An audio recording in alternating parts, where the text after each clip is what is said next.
of the Pentagon. Karen Travers, ABC News, the White House. Reports of an overnight shooting in Chicago's downtown that left an off-duty police officer dead. Authorities say they are questioning a person of interest, but the suspected shooter is still at large. Investigators say the officer, along with another off-duty officer, had just left a nightclub on Clark Street and were in a car with two other civilians when gunfire broke out, two people approaching the car. The officer who died, 23 years old and on the force less than 2 years. Chicago police have not released the officer's name. They also say that a motive is still unknown. You're listening to ABC News. It's time to join the millions of people using Zoom video conferencing. Turn any size conference room, huddle room, or executive office into a Zoom room with flawless HD video, crystal clear audio, instant wireless sharing. It'll even work with your existing hardware. Start your meetings with a single touch or use Zoom's new voice command feature. Hey Zoom, start meeting. Huddle happy. Visit zoom.us to set up your free Zoom room trial today. That's zoom.us. Zoom video conferencing. Do you owe the IRS more than $10,000 in personal or business taxes and you can't afford to pay? You have the right to negotiate. Has the IRS threatened to shut down your business, freeze your bank accounts, take your home, your cars, or garnish your wages? You may qualify for special programs to stop this process. Call MC Preferred Tax Services now at 800-610-7740. That's 800-610-7740. Just call 800-610-7740. Boeing is expected to begin testing of its new software update for its grounded 737 MAX 8 jets following two recent fatal crashes. ABC's Alex Stone has more. The FAA tells ABC News it expects a new Boeing software for the 737 MAX to get certified by early next week. This weekend, airlines and pilots are heading to Boeing in Washington state to begin working with the new software. The certification will not mean that MAX aircraft will be flying immediately, as there remain questions about what brought down the Ethiopian Airlines plane. Fresh out of prison where he served 12 years for fraud, insider trading, and conspiracy, former Enron CEO Jeffrey Skilling is reportedly seeking a comeback. Here's ABC's Mark Remillard. Citing people familiar with the matter, the Wall Street Journal reports that Skilling has been approaching former Enron colleagues, hoping to score backing for a new energy venture. One of those cited by the Journal is Lou L. Pai, the former CEO of Enron Energy Services. It's not exactly clear what the energy project would be or what Skilling's role would be. As part of the settlement with the SEC, Skilling is permanently barred from running a public company. Mark Remillard, ABC News. Protesters are out in the Spanish capital of Madrid today. They are rallying against Britain leaving the European Union. About 100 British expats chanting in Madrid. It comes as Britain gets an extension to that deadline when it leaves the EU, now in June. This is ABC News. It's time. Time to join the millions of people that meet happy with Zoom video conferencing. Zoom gives you flawless video, crystal clear audio, and instant sharing across any mobile, tablet, or desktop device. But the best thing about Zoom? It just works. So ditch the distractions, join the movement, and meet happy with Zoom video conferencing. Visit zoom.us to set up your free account today. That's zoom.us. Zoom video conferencing. Michelle Franzen, ABC News. ABC News this hour is sponsored by the Woodland Bank. I'm Andy Klocko. And I'm Tasha Klocko. And we own and operate Klocko Brewing Company. And at the brewery we have a tap room where people can come in and buy beer to go or sit down and have a pint. We also have craft soda and tea for non-beer drinkers as well. We work with Wayne Bruns. He's our commercial loan officer. More like family now and our biggest supporter. Personal banking. Yeah, we have our personal banking, Kasasa, and the Saver account. Oh, love it. Yeah. We're like family and definitely a great partner to have. All the folks up front have always been extremely helpful. Melissa and Tyler especially. See them on a weekly basis. Yes, right. Woodland to us came very highly recommended from multiple people in the community. Kind of hit it off with everyone right away and sort of felt like the right thing. Member FDIC, Equal Housing Lender. That's the Woodland way. Classic Radio weather. Here's your KOZY weatherology forecast. Lots of sunshine outside today with daytime highs approaching 52. Southwesterly winds 5 to 10 miles per hour. Lows level off around 29. Tonight, overcast skies. Cloudy skies expected again tomorrow. High of 36. Bright sunshine expected Monday with daytime highs approaching 38. 43 Tuesday. From the Weatherology Weather Center, I'm meteorologist Jennifer Wojcicki. Currently, it's 20.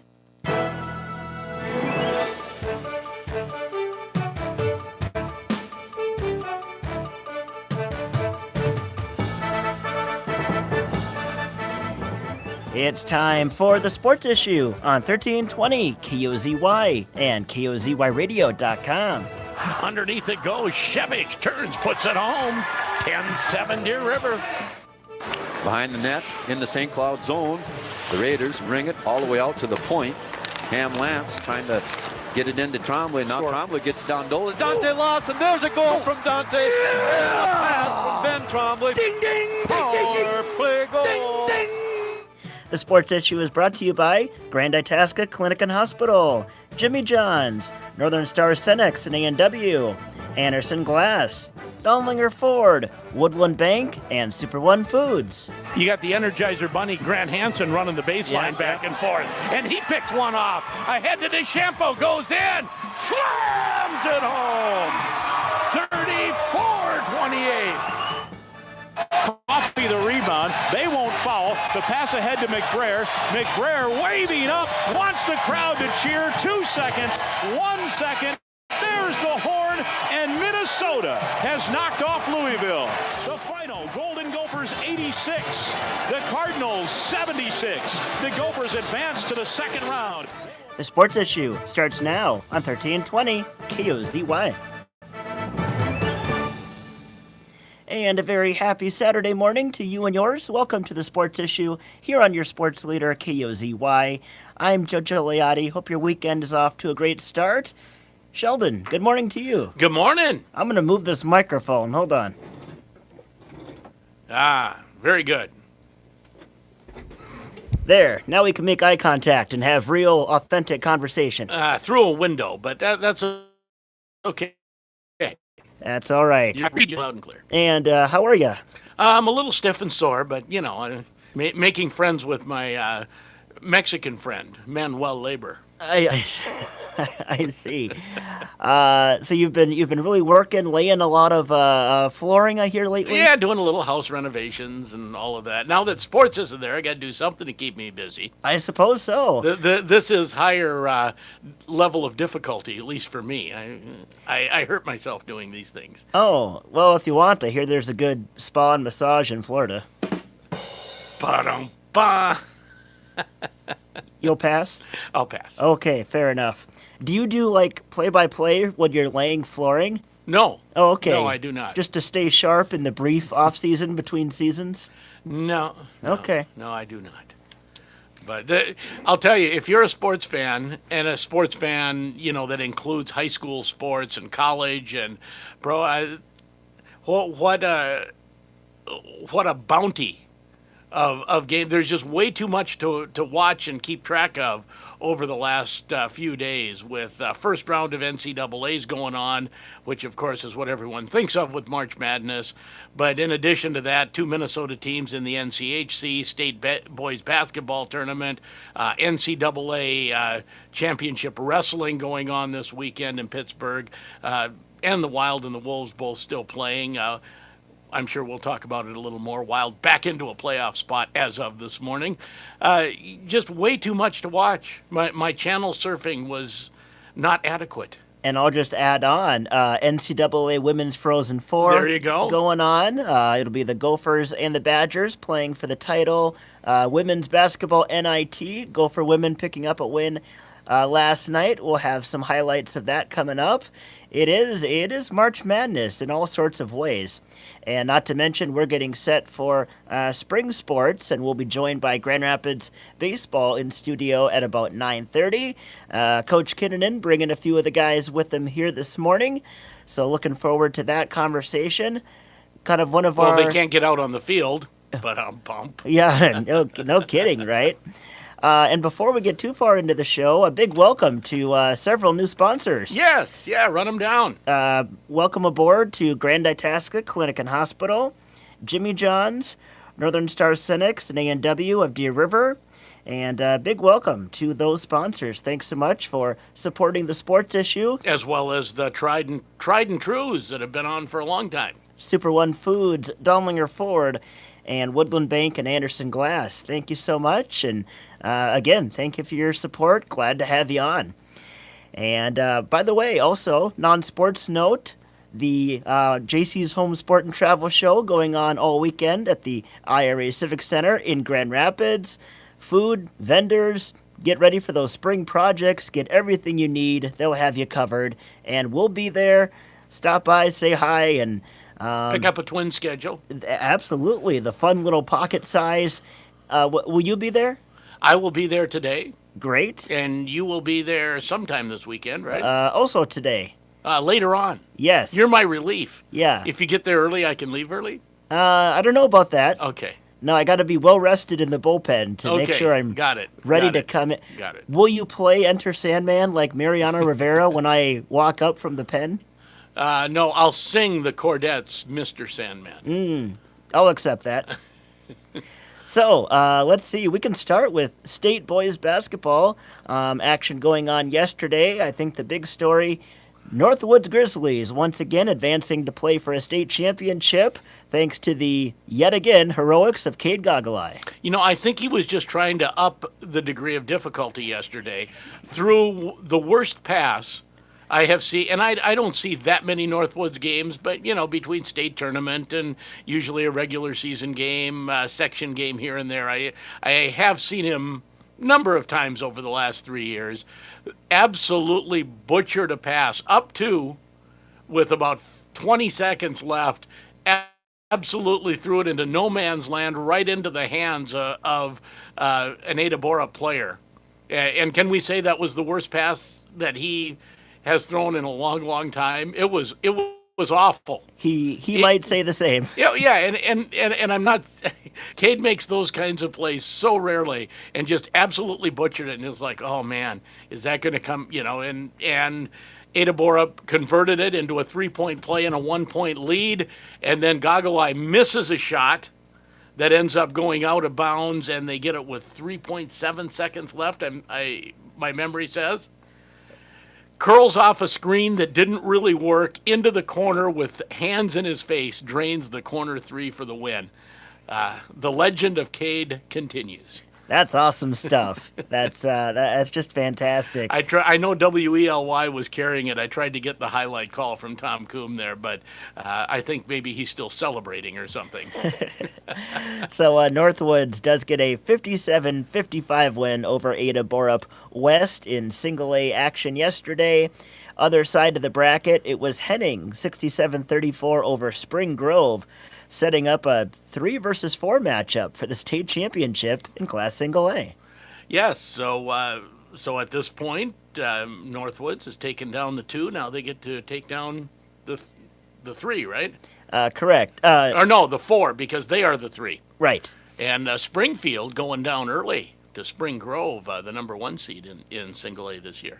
And for Northwoods, they've dropped the state championship game the last couple years. They'll try to get it right on the 3rd try here today. And why not? Like we said, they're the 3 seed, 3rd try. Let's make it happen, Grizzlies. Threes are wild. And 2 years ago, there was really no question that Minneapolis North was going to win the Single A title. They were that much better than any other Single A school.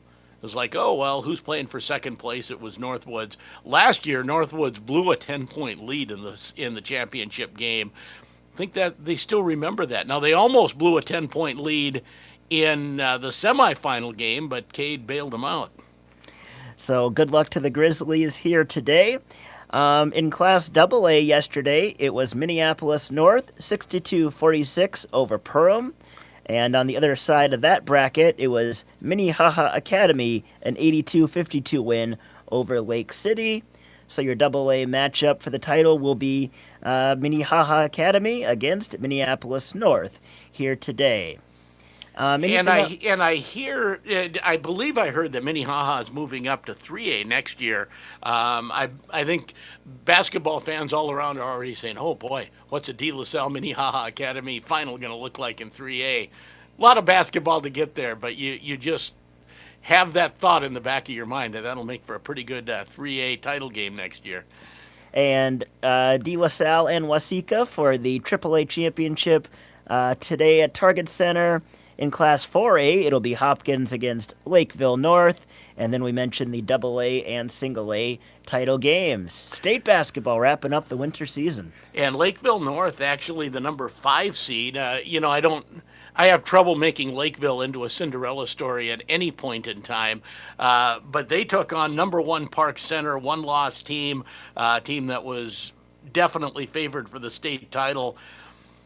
They were up 21-3 in that game. Oh, wow. And 31-14 at halftime. And then struggled. They could not score. They just gutted it out in the second half, and Park Center actually had a really good look at a tying 2-pointer to send that thing to overtime that just went out. So Park Center coming back, making it not only making it very, very testy for Lakeville North. And you see the 47 points total. Remember, they scored 31 in the first half of that game, which means they scored 16 in the second half and still got the win. And you really can't start much better than what you mentioned, 21-3. They just took Park Center apart, and I didn't see most of that run. Most of what I saw was a struggle for Lakeville North. I turned it on. It's 21-3. It's like, oh, my goodness. And then I had to watch the rest of it just to see if Park Center could come back.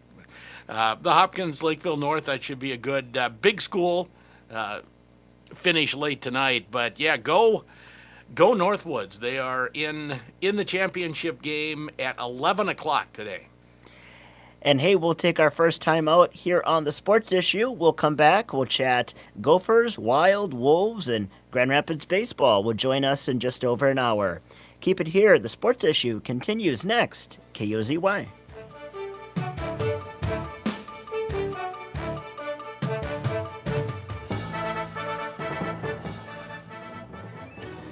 Spring is right around the corner, and it's time to get outside and get active. Be active, and making healthy choices are important at Super One Foods.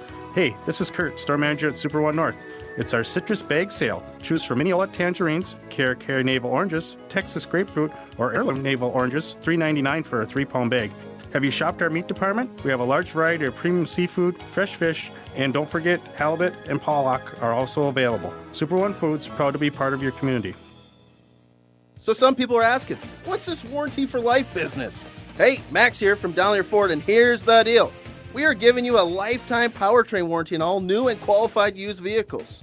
This means engines, transmissions, transfer cases, all the expensive stuff is covered. Plus, you get roadside assistance for 10 years. We're talking towing, service loaners, jump starts, lockout, gas, battery, water, flat tires, you name it. That's how Dowlier's lowers the cost on your next new ride. You always get more for your money at Dowlier Ford under the big American flag in Rapids. Ed, get in here and shut the door. What's up, boss? What's up? You have to ask, Ed? Yes, sir, usually, sir. Ed, you're naked as a jaybird. Correctamundo, sir, just as you ordered. I what? You told us Jimmy John's was going on natural, sir. No, Ed, I told you our meats are now all natural. Huh? That's meats, Ed, not employees. Oh, I get it now. It's our meats that are all natural. Yes, Ed. Wood smoked ham, choice roast beef, real fresh turkey breast, all natural and freaky fresh. Oh, embarrassing. No kidding. It's a good thing I got to you before your first delivery. Yeah, well, I already spread the word, sir, and... Naked? Oh, no. He's what? Naked? Naked. He's naked. If your windows stick, slip, squeak, or leak, replace them with Andersen windows. With low E-glass, low-maintenance exteriors, and rich wood interiors, standard and custom sizes, they can turn simple window replacement into serious home improvement. Stop and see Derek, your Andersen window specialist at Andersen Glass, Grand Rapids. The Northern Star Cenex store in Deer River is your home for everything winter. Need snacks for ice fishing? They have loads of snacks, Freshway subs, Pizza Hut Express, Caribou Coffee, A&W, and a full line of convenience items. Going on a snowmobile trip? Fuel up at the Northern Star Cenex store. They offer over 20 gas and diesel pumps. Salt buildup on the car? Use their touchless car wash. Your home for everything winter. The Northern Star Cenex store, west end of Deer River. Hi, this is Ben Gook, physical therapist and certified athletic trainer at Grand Itasca. Our sports medicine team is committed to providing care to our local student athletes. We provide baseline concussion testing at many local schools and help to develop a safe return to play should an athlete have an injury or concussion. The Grand Itasca Sports Medicine Team is your first call for sports injury care. We'll get you back to the game as soon and as safely as possible. Grand Itasca, part of Fairview Health Services.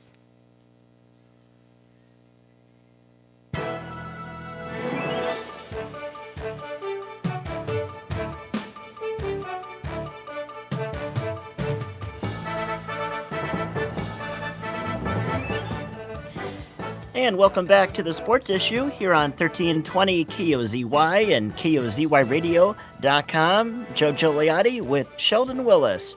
Our weather forecast calls for bright sunshine today and a high near 52. Chance of some freezing drizzle tonight and tomorrow. A high tomorrow near 36, so a pretty sharp cool down between today and tomorrow. Monday, sunshine, high of 38. Tuesday, slight chance of rain, and a high near 43. Right now, a little chilly, 26, and sunshine. Our time is 8:23. And Minnesota Wild in action last night as they continue to battle, depending on the day, either to hang on to or get back into a playoff spot. It's been touch and go for the Wild, but picking up a big 2-1 win last night over Washington. The million-dollar question, why is this team pretty darn good on the road and not good at home? I have no idea. This is a veteran team for the most part, although certainly the kids are chipping in now. Cunnin, Donato, number of others, but Fiala skating a regular shift. But this is a team that just came off a 1-3-1 homestand, have lost, what is it, 5 in a row at home, 6 in a row at home?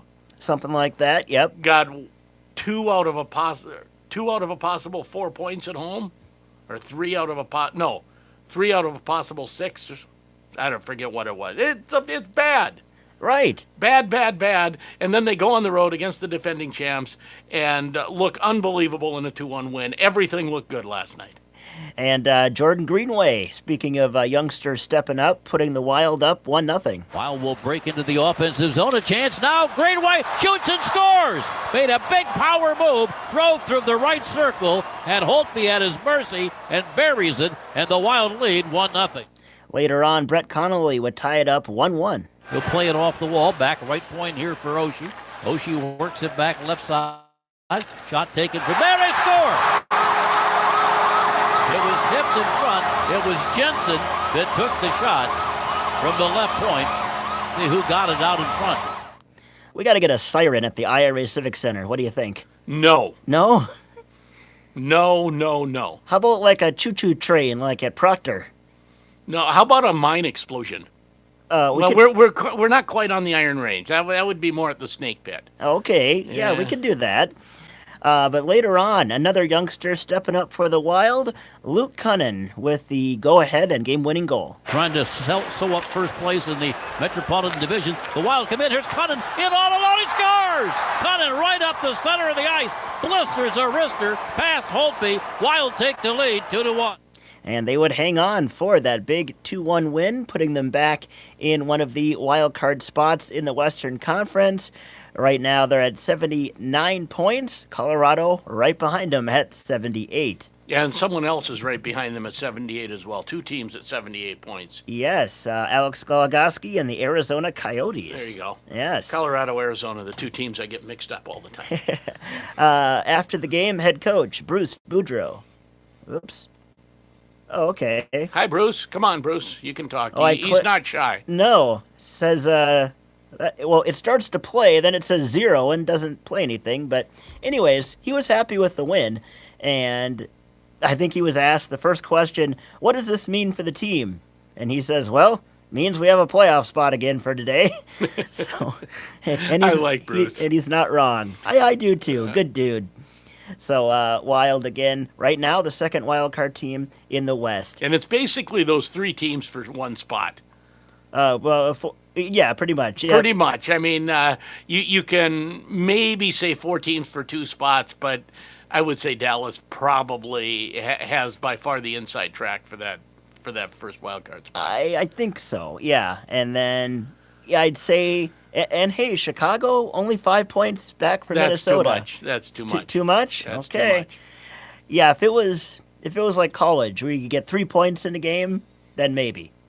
Well, see, I really think the NHL should do that. I think every game should be worth 3 points, not just games that go into overtime worth 3 points. I just think that's stupid, that some games have 3 total points given out in the standings and other games 2. If you got 3 points for a regulation win, this thing would stretch out a little more and be fun. Funny story, I was looking at the standings on my mobile the other day, and for some reason I went to the left column first, and I thought that was the points, and I was going down, and I was like, wow, everybody has almost the same amount of points. This is a tight race. Oh, games played. I was in the games played column, yeah. I was looking at the East, and I thought, boy, this is a tight race. It is, and everyone's going to end up tied.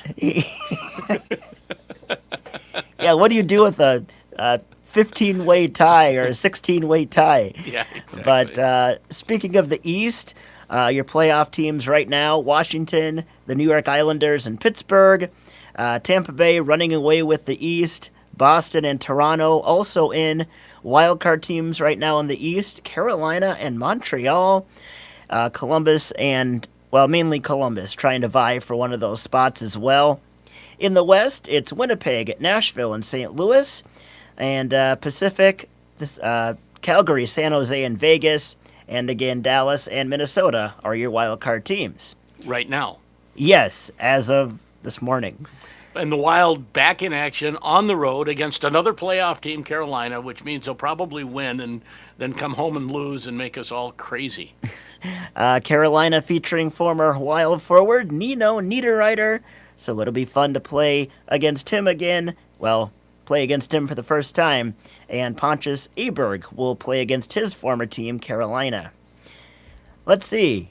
Victor Rask, I believe. Victor Rask, okay. Yeah. Rask, Aberg, for Wild fans, and certainly, you got used to the core of players. A lot of that core is still around with, Parise and Stahl and, not Granlund, but the defenseman, Spurgeon. There in Suter. Yep. But a lot of new faces. You hear Cunnin, who's come up through the Wild system, and then Donato, Fiala, Aberg, Boteto. You hear a lot of names that you haven't heard. It's a pretty different looking team than the start of the season. I love the kid line when they have it together. They play Donato, Fiala, and Cunnin together sometimes. Yes. That's a fun line to watch. Could be good. I mean, it is good right now. Could be great for the future. Yeah, all 3 of those guys, very young. And again, the Wild and Carolina tonight. We will not have that game. We will have something about a Gopher men's basketball game going on. I suppose we should mention that at some point. Well, at some point. We've got time to set that up. 6:45. Gophers try to be giant killers tonight. Spartan killers, actually. There you go. We'll take a quick time out. We'll get you M&N news, and then a lot more to come. We will have the Wild, Wolves, Gophers, and more. KUZY. Minnesota News Network, I'm Gren Palm. U.S. Senator Amy Klobuchar among members of Congress calling for a full release of Special Counsel Robert Mueller's report. His Russia investigative documents were completed this week and submitted to Attorney General William Barr. Klobuchar said in a statement, quote, "The Mueller report should be released to the public. This decision is not about politics, but about protecting our democracy," end quote. The Democratic presidential hopeful taking part in a town hall today in Rye, New Hampshire. Well, a new report shows that many of us are multi-screeners, the behavior of looking at another screen while watching TV.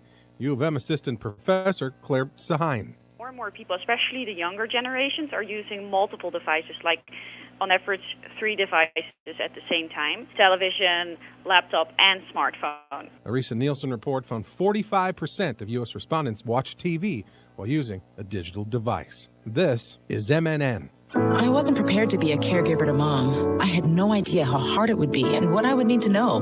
Things I never thought of, like how to improve her mood and ways for me to stay positive. Luckily, I found the Caregiving Resource Center from AARP. It had articles about the basics, but also information about the hurdles I was facing. Caregiving Resource Center at aarp.org/caregiving. Articles, tips, and tools to help you both care for your loved one and care for yourself. Brought to you by AARP and the Ad Council.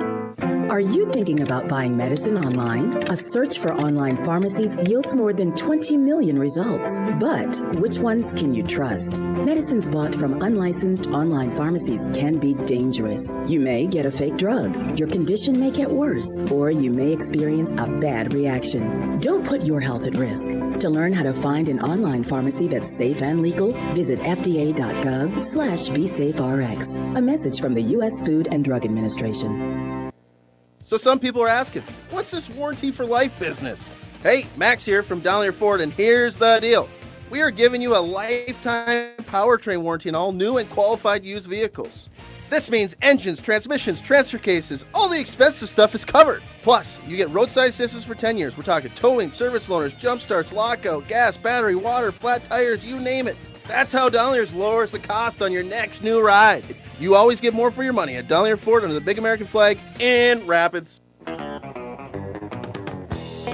Save this week at Super One Liquor. Get Busch or Busch Light 24-pack cans, only $14.97. Summit Beer 12-pack bottles, just $12.97. Seagram 7 1.75 liters, only $15.97. And 19 Crimes Wine 750 milliliters, just $6.96. You'll find these savings and more at Super One Liquor, Grand Rapids, Hibbing, and Virginia.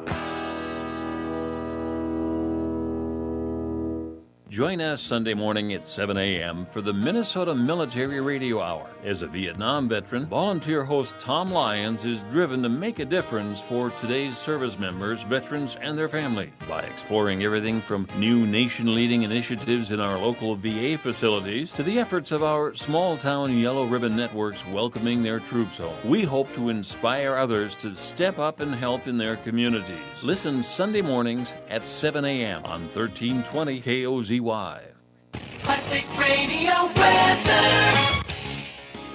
Here's your KOZY weatherology forecast. Lots of sunshine outside today with daytime highs approaching 52. Southwesterly winds 5 to 10 miles per hour. Lows level off around 29. Tonight, overcast skies. Cloudy skies expected again tomorrow, high of 36. Bright sunshine expected Monday with daytime highs approaching 38. 43 Tuesday. From the Weatherology Weather Center, I'm meteorologist Jennifer Wojcicki. Currently, it's 26.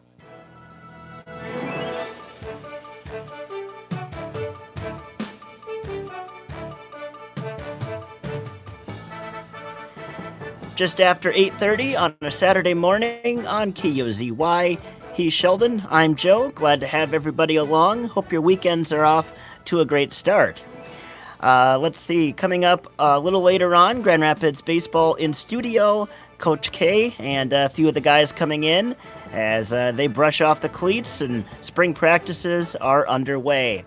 They're still in tennis shoes, I believe, inside the IRA Civic Center for most of their practices, is my guess. I'm guessing you're right, yeah. Yeah, don't put the cleats on yet, just dust them off. Okay, good, Yes. good. Let's see, college hockey action going on last night, and some pretty important games, playoff games going on. For the men, we had, get back to my original page here, there we are. Scores from last night. Minnesota Duluth. Hold on. We're working on it on the fly here. There we are. Minnesota Duluth shuts out Denver 3-0. That is in one of the NCHC semifinals. Hunter Shepard gets another win in net. He was named the NCHC Goaltender of the Year, among several other honors.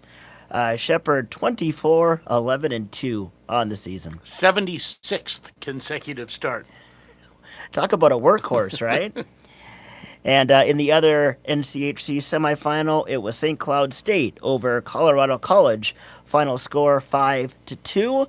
So it'll be St. Cloud against Minnesota Duluth for the NCHC championship coming up tonight at 7:30. So you know more about the intricacies of NCAA hockey than I do.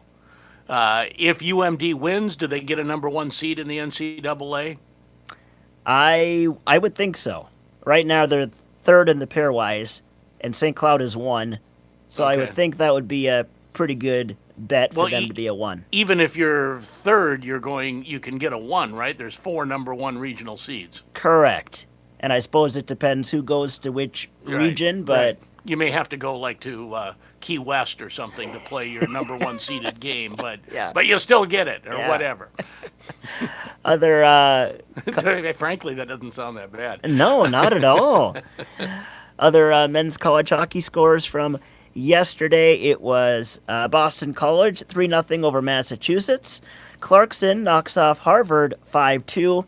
American International 3-2 in overtime over Robert Morris. Northeastern 2-1 in overtime over BU. And then Cornell shuts out Brown 6-0. So your men's matchups today, Denver against Colorado College. That'll be for third place in the NCHC tournament. That's going on in St. Paul. So the crowd for that game will arrive somewhere halfway through the third period?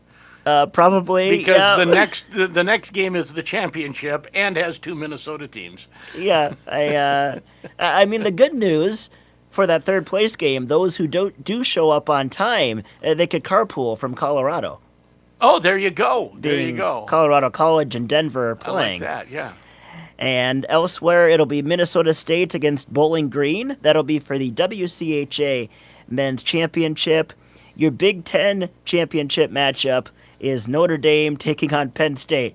Okay, since this show last signed off, last Saturday, right? Golden Gopher men's hockey season comes to an end on a very questionable overtime hooking call on Tyler Sheehy. It was a weak call. I watched the...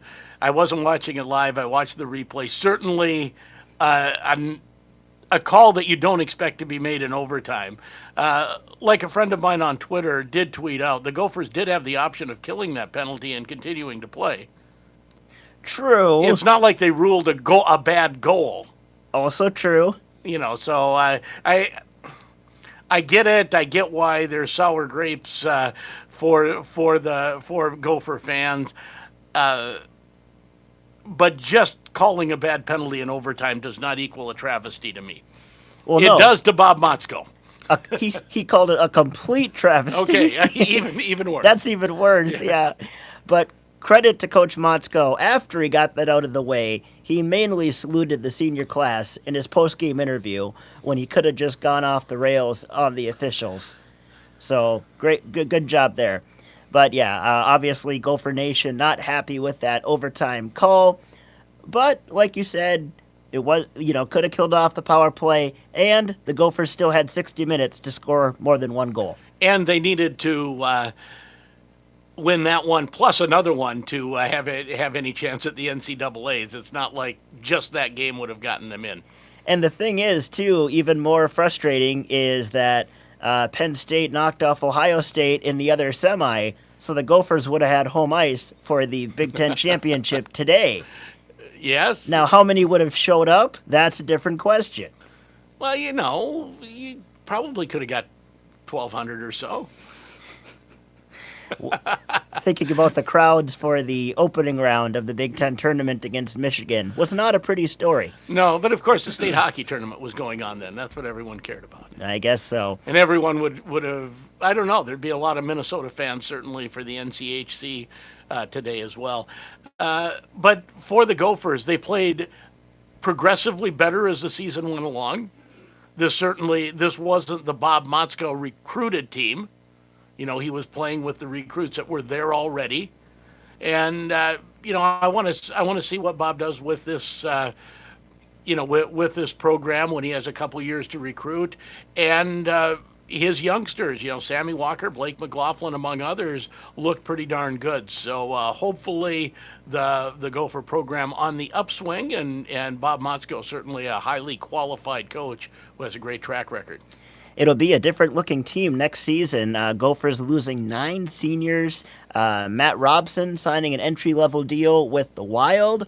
And then just yesterday, forward Rem Pitlick signing an entry-level deal with Nashville. So a couple of big losses there for the Gophers. But I think they are trending in the right direction. The power play was very fun to watch. And, we'll see what next year brings for the Maroon and Gold. But with and this has been the case, certainly for a lot of years, but I think it's maybe even more so now. The amount of competition for Minnesota players. I mean, the recruiting is not easy anymore with the success of St. Cloud, Minnesota State, UMD.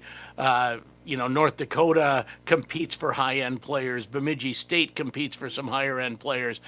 There's so many Division I programs in this state, and a number of them certainly at a high level. UMD, the defending champs, St. Cloud State ranked number 1 this year. So is it harder than it used to be to say, hey, come play for the Gophers, the storied, number 1 program in the state, when they're playing in the Big Ten and a lot of the big guns are in the NCHC? It's like, no, come here. We've got the best thing going.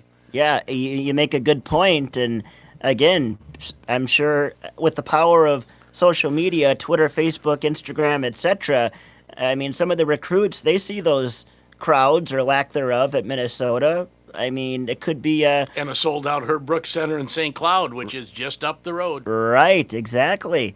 So, yeah, hopefully Golden Gopher hockey can, get the people back into the rinks and enjoying the hockey games. By the way, speaking of college hockey, congratulations to Dante Lawson. Yes. Committing to play his college hockey at Bemidji State. So Lawson will stick with the green and white themed colors. And stick with the Greenway coach? Yes, that as well, Mr. Saratori. And just for kicks, the section final against Hermantown, Dante Lawson got the double overtime winner. Now it's going to come out. Elich across the red line, into the blue line, drives the net, takes a shot. Blocked with Dante Lawson off the shot. Rebounded. Dante Lawson. Win. They're going to the state tournament. Greenway 3, Hermantown 2. Tom Downing, Bobby Zelke on the call. And, of course... And no one stuck Bobby with a pin. That was just how he sounded. That was great. It gives me goosebumps, makes me laugh, too, every time. I do like the ding, ding, ding one from the state championship game that you played in the intro here as well. And, of course, Greenway would advance to the state championship game and fall to St. Cloud Cathedral. But Lawson leading the way. He would also win the Herb Brooks Award and even get to, along with his family, do the Let's Play Hockey at a recent Wild game. So congrats to Lawson and the whole Greenway crew once again on their great season. And Lawson again committing to play at BSU. So not only the green and white for Greenway and BSU, but Minnesota Wilderness. He's been playing for that team in the NAHL and doing pretty well. They're also kind of a green and white theme. Well, and, sometimes I think we don't stop. We think of the single A boys state hockey tournament. Well, that's a small school tournament. Matamidi made state in basketball in the 3A tournament. Matamidi, the team that Greenway played in the semifinals. 3A is the class that Grand Rapids plays in basketball. Greenway in volleyball will be moving down to single A, I'm told, next year. So that is the spread of, they were a small school in the small school tournament. Now, so anyways, just, I don't know what difference that makes other than it just puts a little more gleam on that accomplishment anyways. Now, Greenway Volleyball moving down to Single A. Is that breaking news here, Sheldon? Is that a scoop? That is not official. I'm told the numbers all have to be double checked, but at this point, that is what will happen.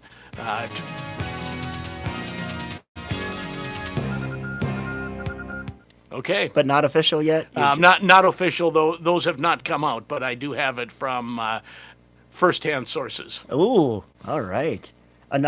Sources who are not official to speak on the record? Correct. Uh-huh. Wow, intense stuff. We'll take. I forgot that wasn't out. So yeah, but expect to see that in the next couple of weeks when all the section assignments come out for the next 2 years, which really realigns. All of a sudden Greenway, for years they've been the smallest AA school. They made it to the section championship last year, lost to the eventual state champion North Branch. In the section finals, gave North Branch as good a run as they had, all the way through the state tournament. All of a sudden, if you find them playing in the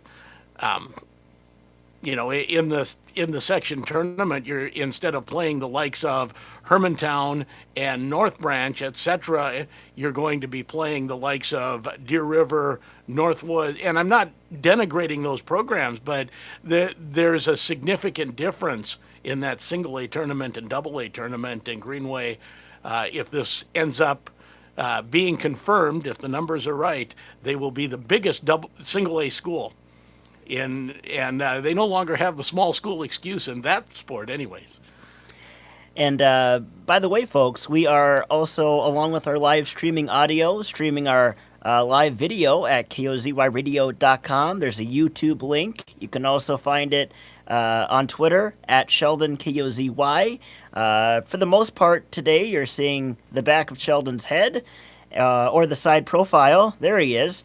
And seeing me through the window a little bit in the distance. And we'll have Grand Rapids Baseball in studio at about 9:30. So we'll get some folks here to join us. Back to college hockey for a moment. On the women's side, it was the NCAA Frozen Four kicking off yesterday at Quinnipiac, future college for Sadie Peart, Wisconsin. How about this? They were up just 1-0 after 2 periods on Clarkson, and then talk about putting the hammer down. Wisconsin scores 4 times in the third, outshooting Clarkson 17-3 in the final frame. That's making a statement. Mm-hmm. So 5-0 win for Wisconsin, and the Badger women will meet the Gopher women for the NCAA championship. Gophers picking up a 2-0 win over Cornell. In that one, Gophers outshooting Cornell 27-15. And we do have some reaction from that game. Head coach Brad Frost looking forward to another chance at another national championship. And so happy to be getting back to the national championship game. Anytime you can be playing on the very last day of the season, it's a special moment and a special opportunity. And he adds that it was quite the battle against Cornell. We're a pretty high-scoring team and not really known as much for defending really, really well, but that's exactly what our team did today. We wanted to focus on our stick position and blocking shots and just having no regrets by the end of the game. And he says that it was a big team effort. Gully was fantastic in net, big power play goal by Sham, and then Potomac icing it. So Cornell, congratulations to them. They were a great opponent, and it was a very tough game, as you saw, but we're blessed and thrilled to be heading back. So it'll be the Gopher women against Wisconsin for the national championship tomorrow. That'll be on the Big Ten Network for the Frozen Four women's final.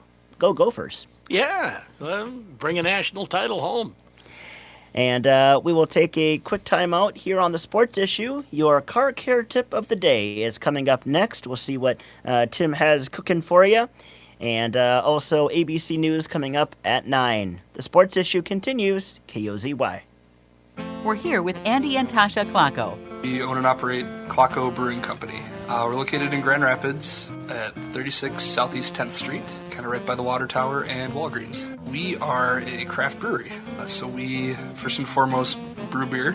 many different styles of ales and lagers. Woodland, to us, came very highly recommended from multiple people in the community. Kind of hit it off with everyone right away and sort of felt like the right thing.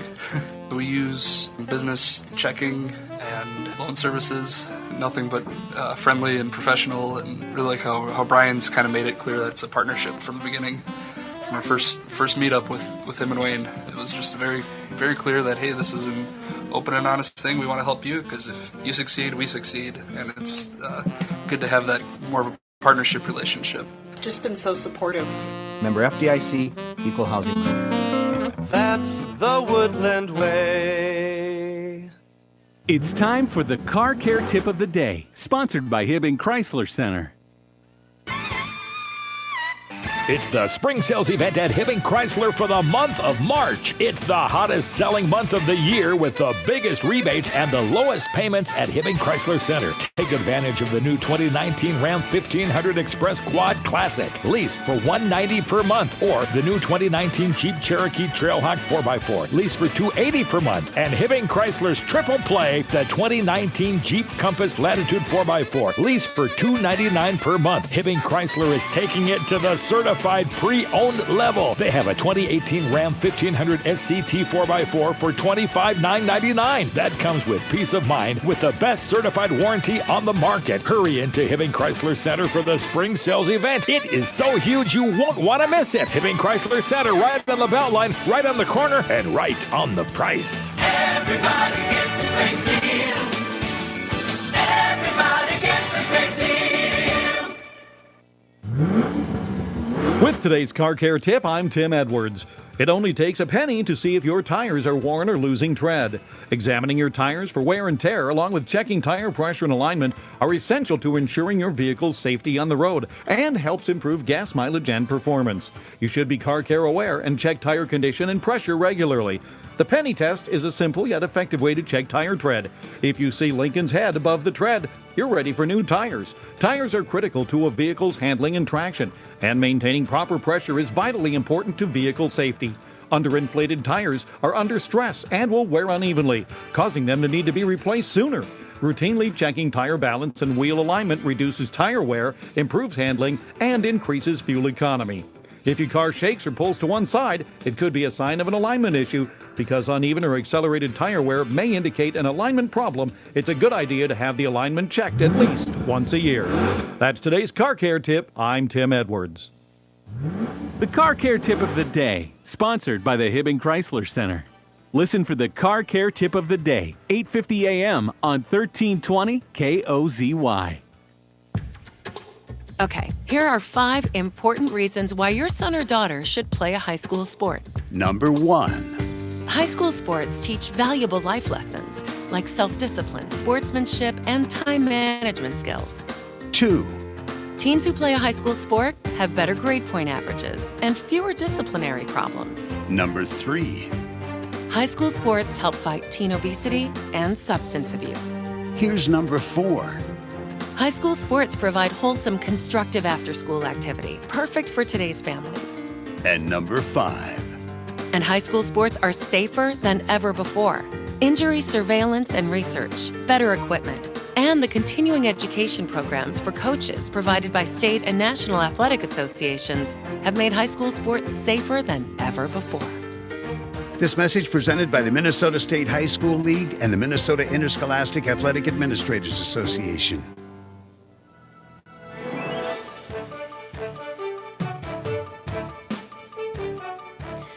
Welcome back to the Sports Issue here on KOZY, streaming live audio and video at KOZYradio.com.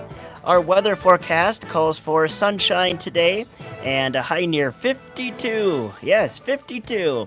Tonight, chance of drizzle, and that could go into tomorrow as well. Some sunshine tomorrow as well, a high near 36. Monday, sunshine, 38. Tuesday, chance of rain and a high of 43. Right now, 26 and sunshine, and our time is 4 minutes to 9. Good to have everybody along here on a Saturday morning. And Sheldon, before we get to ABC News at 9, I did want to mention a note here from this morning's Grand Rapids Herald Review about the Duluth Amateur Youth Basketball Association having their 11th annual Border Battle All-Star Basketball game. It's happening on Tuesday at Romano Gym on the UMD campus, and it'll feature Stacy Washington and Hannah DeMars of Grand Rapids for the boys and girls teams, respectively, and also Jace Hansen-Cochran of Greenway.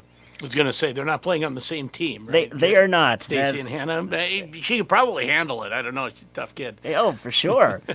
So this is kind of neat. It puts players from northeastern Minnesota against the best players from north central Wisconsin, and should be a fun time. Again, this is Tuesday night at the Romano Gym at UMD. You can find more information at dayba.org. So dayba.org. So maybe they should work on their website. Yeah, they probably should. Yeah. The girls' game is at 6. The boys' game at 7:30. I wonder if they have like a dunk contest or a 3-point contest. It doesn't say so. That would be fun. Yeah, that would be fun. I think it's just a border battle game, but maybe they'll do an impromptu skills competition or whatnot. But once again, a reminder: stop by and see us at the JC's Home Sport and Travel Show going on all weekend at the IRA Civic Center in Grand Rapids. Sheldon will be there shortly after our show signs off, and then I'll be there mid-afternoon to early evening, holding down the fort with our good friend Matt Weber. And who are you with today? Tammy. All right. So hopefully she didn't party too hard after Mamma Mia last night. She's part of the cast in that. So. Oh boy, we'll see. Yeah. I think she's waiting till Sunday to do that. She has to get 2 more shows yet this weekend. So. And by the way, go see it. I'm told it's great. Yes, good reminder there. Mamma Mia, here we go again. Coming up, we'll have ABC News at 9, and then we'll chat Gopher men's basketball as they continue in the NCAA basketball tournament against Michigan State, and we'll get some reaction from their win over Louisville and look ahead to that matchup with the Spartans. We'll also chat some Timberwolves basketball as their season winds down, fades away, what have you. A lot of injuries, a lot of disappointment, but that's kind of what we do as a Timberwolf fan. We're used to it. Yeah. And also ahead, we'll talk some Twins spring training as that's winding down as well. But regular season will start on Thursday. And by the way, quick follow-up on the Twins here. A lot of folks were rightfully worried about the season opener being in potentially chilly temperatures in late March. Forecast looks pretty darn good. 50s, maybe even brushing 60 by Thursday in Minneapolis. Can't draw it up much better. No. Somehow it's going to all work out. Mother Nature cooperating, it looks like, for the Twins and the Indians season opener on Thursday. We'll have that game here for you on KOZY. Sounds like some fun opening day festivities. Former MVP Justin Morneau throwing out the first pitch. They'll also have Twins legends helping greet people at the entrance gates at their respective gates, like Kent Herbeck at gate 14 and the other legends as well. So opening day on Thursday, at least for the Twins. It was odd this week. I'm sure you saw that technically MLB started with the A's and the Mariners in Japan. I forgot about that. Yes, I guess that is correct. At like 3-4 in the morning, our time. And Ichiro retired as well. So a fitting end. Very cool in Japan. We'll take a quick time out on the sports issue. ABC News coming up next here on KOZY. 1320 KOZY Grand Rapids. Serving Grand Rapids and surrounding areas since 1948. From ABC News, I'm Michelle Franzen. Attorney General Bill Barr says he plans to make the conclusions in Special Counsel Robert Mueller's report known to the public possibly as soon as this weekend. The investigation, nearly 2 years long, leading to 37 indictments and uncovered Russia's election tampering methods. ABC's Terry Moran has more from Washington. The major investigative accomplishment of Robert Mueller is he named by name and rank in the Russian intelligence apparatus the more than a dozen people who actually committed the hacks of the DNC and of John Podesta's emails, who led the social media attack. Mueller found out very valuable information going forward about how to stop it from happening again. Barr now determines what Congress and the public will see. ABC's Mary Bruce says there is bipartisan push for the report to be made public. You have both sides, Democrats and Republicans, saying that after tens of millions of taxpayer dollars were spent, that the American public deserve to see the results, that some kind of declassified version of this has to be made public. The final report ends the Russia investigation for Mueller, but other investigations within the Justice Department in several states continue. In Texas, this week's chemical plant fire just outside Houston is raising red flags about the air quality.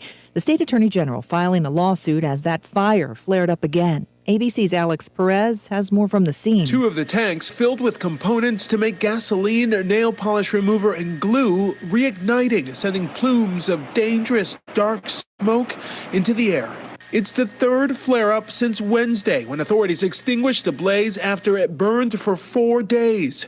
Authorities this weekend working to empty some 20,000 barrels of liquid from a charred tank that leaked benzene into the air and led to a temporary shelter-in-place order. You're listening to ABC News. Beep's coming. You know what to do. Hey, I'm gonna just rip this Band-Aid off. We need to break up. You're not good for me.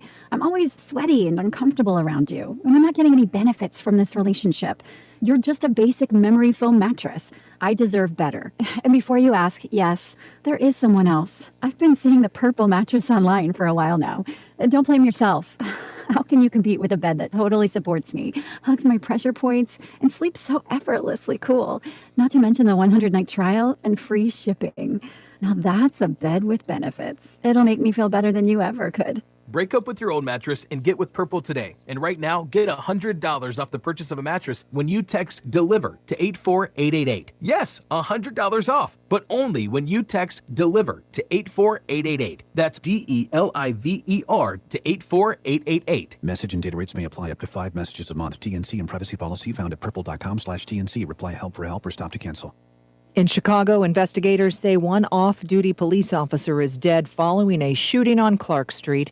Investigators say that officer, along with another off-duty police officer, had just left a nightclub and were in a car with 2 other civilians when 2 people approached and one began shooting. Authorities say they're questioning a person of interest, but the suspected shooter is still at large. That officer who died is 23 years old and on the force less than 2 years. Police say the motive still unknown. In Syria, a military band playing today. U.S.-backed Syrian Democratic Forces declaring victory there, saying ISIS territory in that part of Syria has been defeated. The group still active, though, in other areas of the world.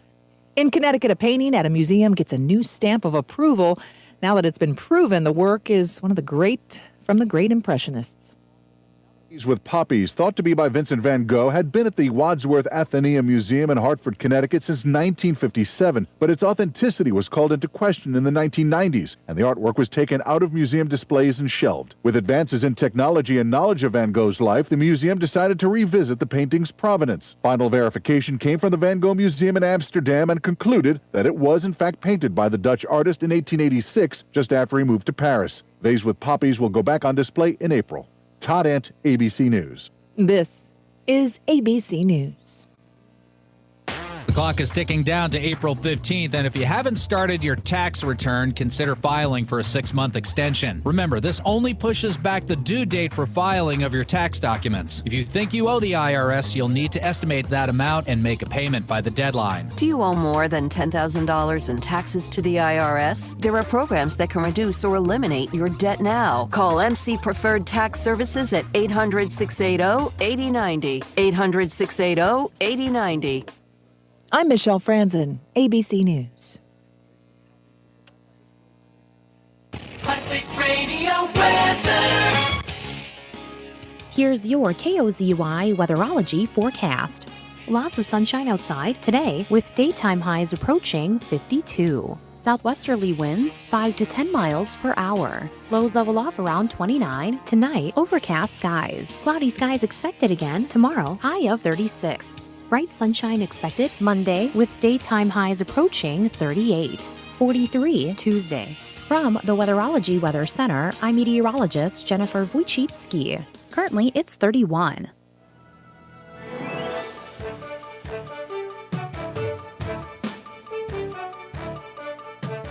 Second hour of the Sports Issue here on 1320 KOZY and KOZYRadio.com. Joe Gigliotti along with Sheldon Willis. Are you ready for a second hour? I am. I'm ready to talk some baseball at some point, but how about some NCAA basketball? Certainly, and especially the Golden Gophers as they picked up an 86-76 win on Thursday over Louisville, and just a really balanced effort from Minnesota. Guys in double digits, 5 of them for the Golden Gophers, led by Gabe Kelchers, 24 points, 18 for Jordan Murphy, and 18 as well for Amir Coffey, 13 apiece for Daniel Oturu and Dupree McBrayer. Can't draw it up much better than that. Well, how about the team that goes inside drains 11 threes. Jordan Murphy hits 2 threes. I believe he had hit 4 during the regular season, something like that. So, the inside team became the hot shooting outside team and took Louisville to town. That game, you kept wondering whether it would be in doubt at some point, but the Gophers were pretty much up the whole time and never let Louisville get in it. Yeah, kind of a symmetrical game, I guess. Gophers outscoring Louisville 38-33 at halftime, and then outscoring them 48-43 in the second half for a 10-point win. So outscore them by 5 points in each half, and there you go with the 10-point win. I was getting a little nervous late second half. The lead was, kind of on that 9-10 point mark, but yeah, Gophers held down the fort and came away with the 10-point win. And I don't know, it's kind of a bummer that you get 2 Big Ten teams going at it in the second round with Michigan State and Minnesota, but I guess it's better than having them both lose and having ACC teams working at it. So. And more on the matchup with the Spartans in just a moment. Right now, Amir Coffey on the win against Louisville. We had a lot of fun. Shout out to the fans for coming out. It was a great turnout. It sounded like a home game for us, so they really made the place loud whenever we scored a bucket. They were into it the whole game, so that gave us a lot of energy and gave us that extra push. Coffey says that March Madness has just a little bit different feel. I'm not going to lie, it does feel different. It's an NCAA tournament. Everybody in this locker room has watched it growing up, has dreamed about playing in it. So, just stepping on that floor is definitely a good feeling. But at the same time, we know we have a task to get done. So we try to stay level-headed with that. The Spartans handled the Gophers easily in the regular season matchup. Coffey on the matchup with Michigan, the rematch rather, with Michigan State. That film, we took a lot from it. Just the things they did on defense to stop us. The offensive schemes they had that worked against us. We took everything we needed and we trashed it and got past it. This time around, we focused even more on the scout, and I really feel like everybody's locked in. So I feel good going into this game. They have good 3-point shooters, so, get out to the shooters with McQuaid and Goings. And they obviously rebounded their offensive rebounding team. Just taking away their second chance points and their fast break scores because their transition offense is pretty good. So, just getting back on defense and rebound will probably be the 2 keys for us. And again, that's Amir Coffey there. And let's check in with Dupree McBrayer on the matchup with the Spartans. A hard-playing team. They beat us by 20 the last time. So, I hope that left a bad taste in our mouth, and I know it did. So, we're going to be ready this time with the scouting report and ready to play hard. And finally, Richard Pitino, head coach here, on raising your level of play in the NCAAs. It's like anything else. I told our team, you got to the tournament, which is a goal. Are you just happy to be here, or would you like to make some noise? Obviously they showed the ability to do that versus a really good Louisville team. Now you're 1 game away from a Sweet 16. Yes, you are. So that's head coach. I was waiting for him to say something else. He kind of thought, it sounded like he was going to continue, but anyways, I'm sure he did. We just didn't hear the rest. Gophers and Michigan State, the Spartans advancing with an opening round 76-65 win over Bradley, and that was almost a big upset, at least halftime, 35-34 lead for Bradley, but then the Spartans outscoring Bradley by 12 in the second half for the 11-point win. Did you see Tom Izzo yelling at one of his players? I just heard about that. I did not actually see it. I did not go back and look at the replay. I'm sure it's all over there. But yeah, I don't know. Coaches get emotional as well, and I don't know. He's certainly facing a lot of criticism for that. He was quite red in the face, very animated yelling. His players even held him back a couple different times, both near the sidelines or the out of bounds, and then sitting on the bench, kind of held the coach back. I don't think he was going to hit the kid or anything, but the fact that they felt the need to hold back Coach Izzo from just going off on this kid was quite the sight. And a freshman as well, right? Yes, Aaron Henry, I believe, is his name. I thought it was over the top. I think you can get a message across to a kid without, going postal on him. But hey, Tom Izzo, that's why he coaches, and that's why I'm here. He's a Hall of Fame coach. He gets a little bit of, yeah. Bob, how many times did Bob Knight do stuff worse than that, and never? Yeah, I guess he came into criticism, but he held his job for years and years. So the Gophers and the Spartans tonight. The Spartans a 2 seed, the Gophers a 10 in the East region. They'll play in Des Moines here tonight. Again, these. No matter the tournament, it seems, these regions just make me giggle. The East region in Des Moines, Iowa. Yes. Yeah. Anywho, that'll be a pregame at 6 o'clock tonight, opening tip at 6:45. So sounds like they'll be doing a little extended pregame show here this evening. We'll have it for you right here. And we're happy to have Gopher basketball on the air, depending what you're doing. I'm sure a lot of people are going to be watching, but not everyone's going to be by a TV. So we've got you covered. And we are not allowed to stream the NCAA tournament on online. So have to find a radio somewhere. So there you go. Let's see. Elsewhere, anything else from the NCAA tournament, March Madness, that you wanted to touch on? I'm trying to think if anything else really popped up. I know Wisconsin taking it on the chin as a higher seed, but I don't know. It wasn't unexpected. That was one of those that maybe quite a few people had picked as an early round upset. So just couldn't shoot. Part of the game that I watched anyways. But overall, I thought it was a pretty good first round for the Big Ten. We'll see how it goes. Looking forward to the rest of the tournament, and we will take a quick time out here on the Sports Issue, hear from some of our great sponsors, and Grand Rapids Baseball in studio at about 9:30, and coming up next, we'll talk some Twins baseball. 1320 KOZY.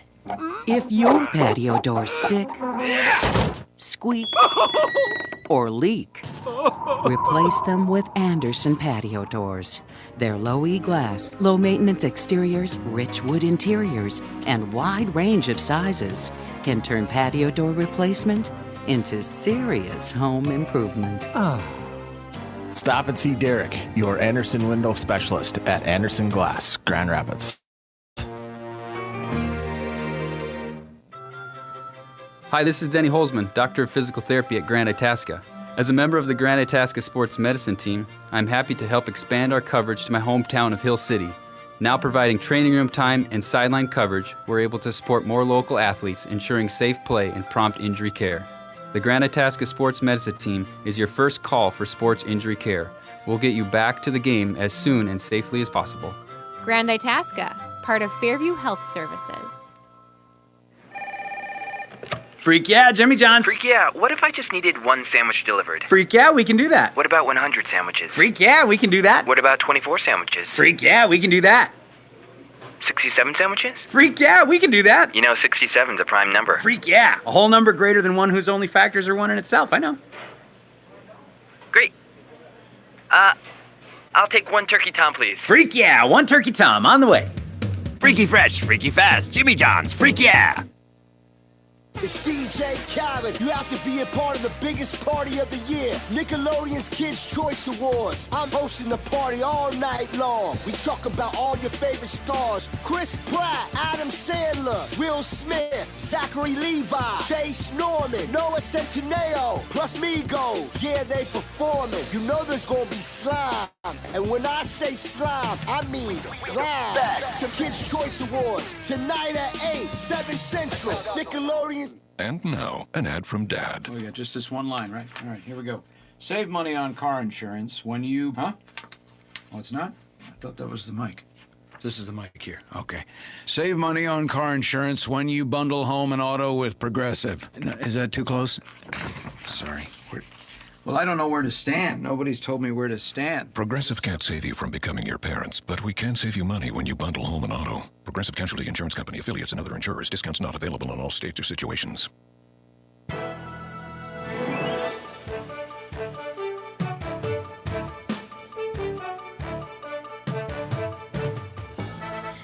And welcome back to the Sports Issue here on 1320 KOZY, KOZYRadio.com.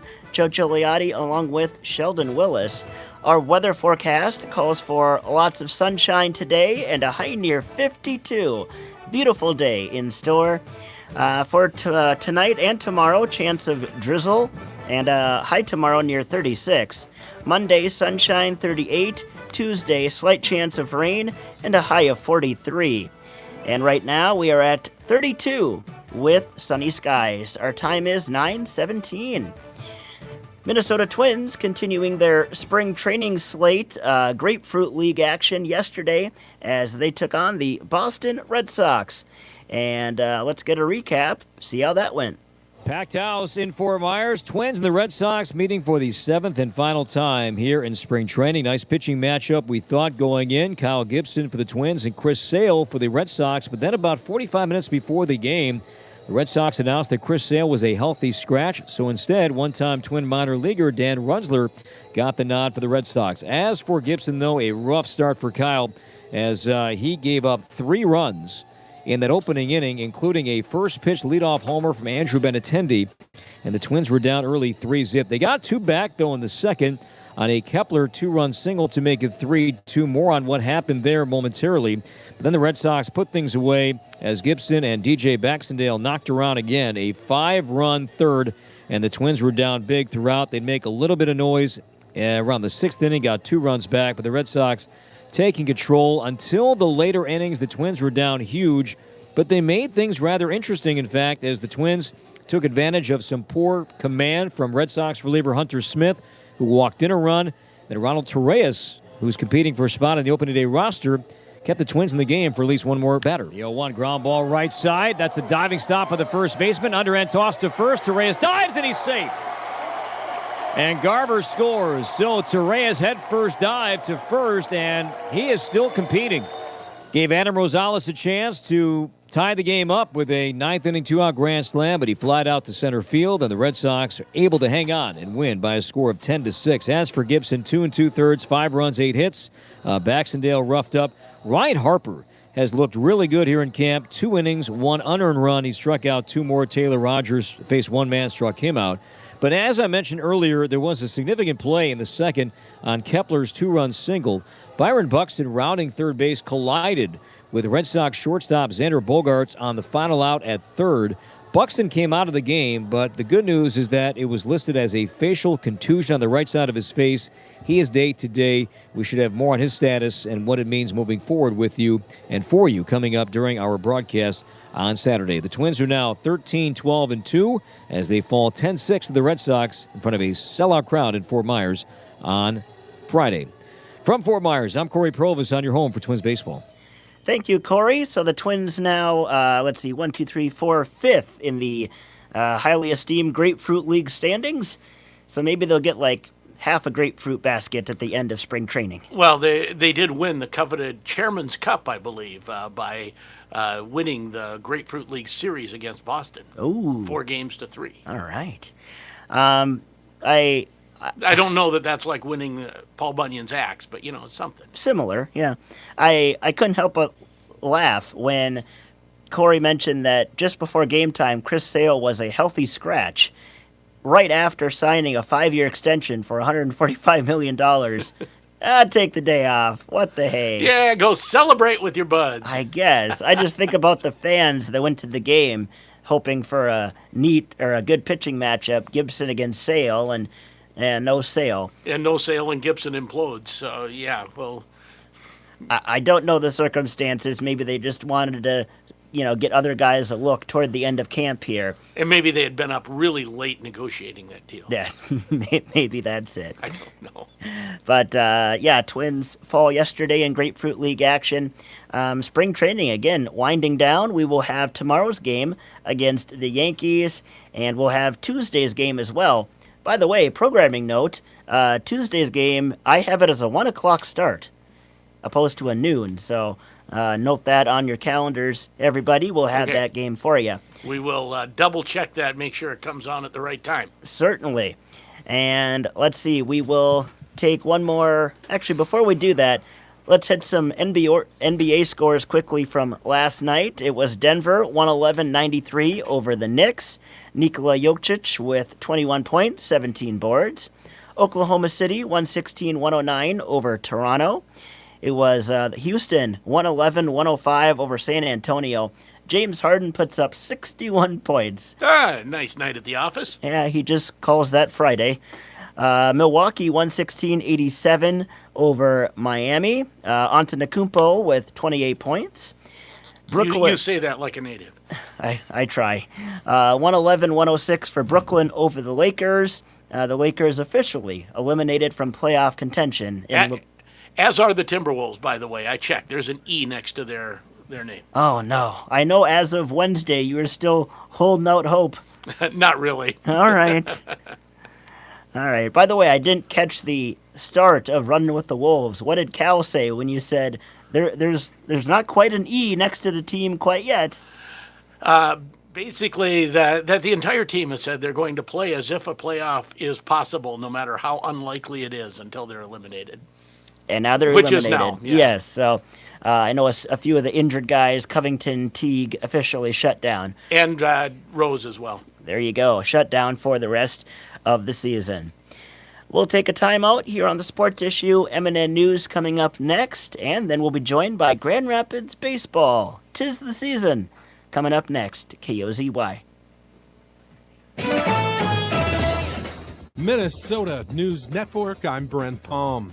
Supporters of the Enbridge Line 3 pipeline say the environmental review of the project was adequate, but opponents have taken their case to the State Court of Appeals. Tara Hauska with Honor the Earth says the impact of a spill in Lake Superior is not adequately addressed. She called the lake, quote, lifeblood of Minnesota. It's something that every Minnesotan knows what Lake Superior is. It impacts our economy unbelievably compared to a foreign oil company who wants to send their tar sands through our waterways, putting at risk Lake Superior for foreign export. Supporters of the pipeline say the project has already had rigorous environmental review. Well, Governor Tim Walz decided to sandbag in Hastings instead of going to the Gopher basketball game tonight, but he did talk to Michigan's governor. I do not want to wear that Michigan State shirt, but I will. I will if that happens, which I don't think it will. I think the Gophers by 4. Gophers play Michigan State at 6:45. This is MN. Many medicines used to treat colds and flu contain acetaminophen, a pain reliever and fever reducer found in hundreds of over-the-counter and prescription medicines. But taking too much or more than one medication containing acetaminophen per day can damage your liver. So always read the label and don't take acetaminophen if you drink 3 or more alcoholic drinks every day. To learn more, visit fda.gov/OTC pain info. A message from the U.S. Department of Health and Human Services Food and Drug Administration. Did you know that the CDC recommends up to 6 vaccines, even for healthy adults? Or that vaccines are part of a healthy lifestyle, just like eating well and exercising? Or that choosing not to get vaccinated may put your health at risk? There's a lot to know when it comes to vaccines.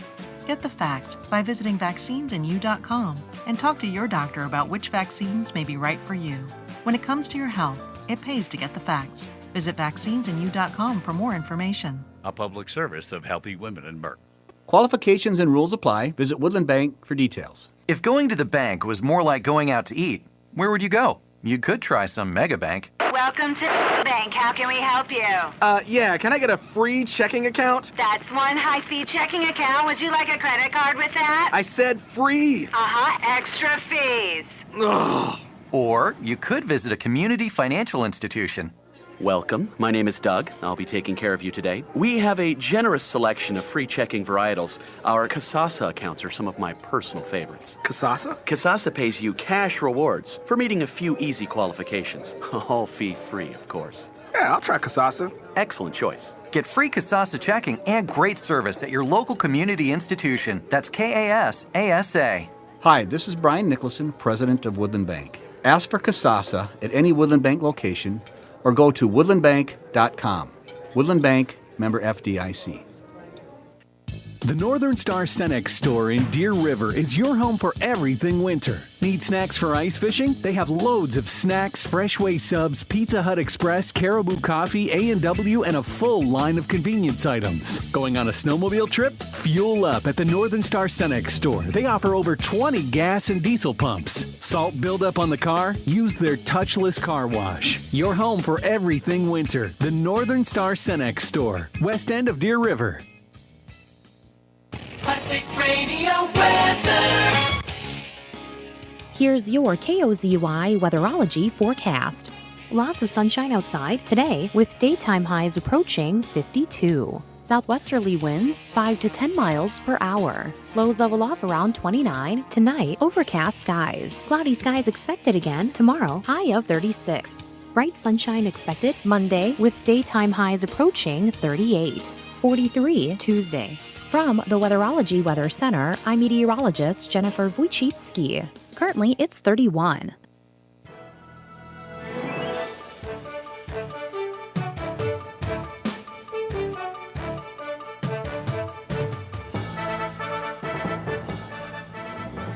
And welcome back to the Sports Issue here on your Sports Leader, 1320 KOZY and KOZYRadio.com.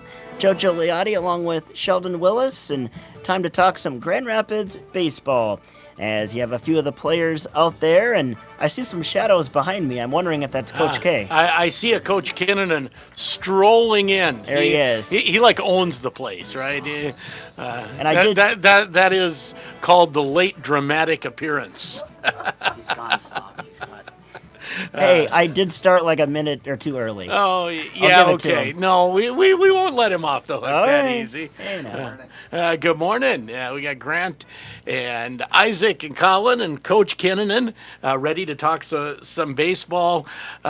Is it hard, and this has been a long winter, but is it hard to think baseball when there's still, I mean, the snow's been melting, but there's still about a foot out on Legion Field, I would guess. Yeah, it's kind of hard to believe that baseball season is right now and that we have a game in under 2 weeks. But, I mean, we're used to it. We've been playing up in northern Minnesota our whole lives, so playing in the gyms and practicing in the gyms isn't anything new to us. Well, spring baseball in northern Minnesota, Isaac, is kind of like going to the casino. You never know what's gonna come up on the slot machine, right? You could be outside by 1st of April or 1st of May, and you just never know. Yeah, well, when it's been negative 24 up until about February 28th this year, I didn't think that we were going to get outside too soon. And actually, Colin, the more recent weather has helped out a little bit, right? You can almost imagine baseball now. Yeah, the sun kind of gives you hope and kind of the mood of baseball. Well, today's supposed to be sunny in 50s, low 50s. You play a lot of games in worse weather than this. Yeah, I can't ask for much more right now. Bring out those yellow baseballs. Let's go have a game in snowshoes or something, or cross-country skis. That's what we'd have to do up there right now. But that's the tough thing, is trying to keep them focused when you practice for 2 hours and then we jog up to the weight room and lift, and they're looking at all the snow and they can see the progress on the field, which you can see grass now up by the scoreboard, so that's a positive.